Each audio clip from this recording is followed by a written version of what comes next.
Now, just to clarify for the audience and for me, we brought up the term gimbal a few times. I think the natural thought is going to be camera gimbal. Yes. So, and I believe you're talking about the actual ship on set on a gimbal.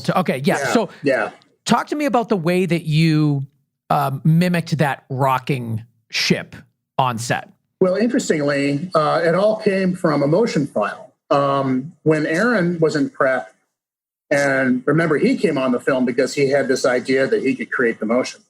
Yeah. He really analyzed. He went into Maya and taught himself how to use Maya because he's a mad genius, and gave me kind of the formula of what it is. He said, Shelly, if they're in 6-foot seas and the destroyer's here and the camera boat is here, the destroyer could be doing this, the camera boat could be doing that.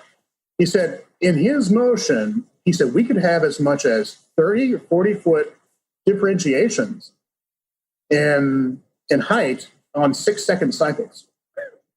Wow. So when it came, which is enormous. And so when it came time to do our work, let's say on the museum ship out there, we had a 75-foot tender crane on a barge. And we were doing 30 and 40-foot drops and rises on a 6-second cycle, which was on a 75-foot arm. You can just imagine what that's like for the grip. Oh my God. It was mind blowing to see how much movement, but you needed that much movement in order to see it.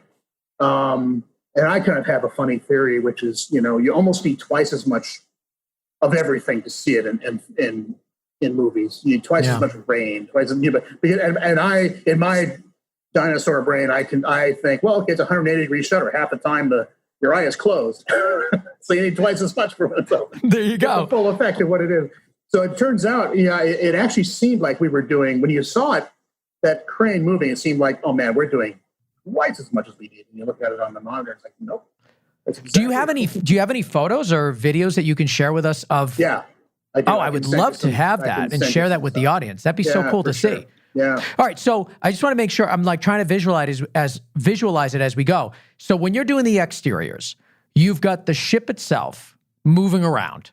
You've got a camera platform, I'm assuming, moving around so that you can mimic that, 40 or whatever you said foot, right?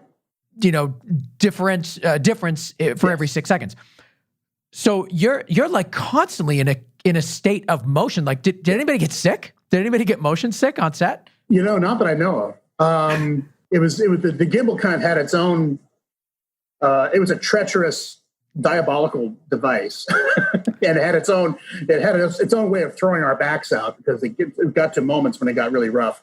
But in terms of the motion, what was interesting is sort of like the same motion of flight, where whenever I do a flying scene, everything needs to be unlocked. It's like the roll, the pan, the tilt, the ins and outs, nothing can be locked. The minute you lock one axis, it looks fake.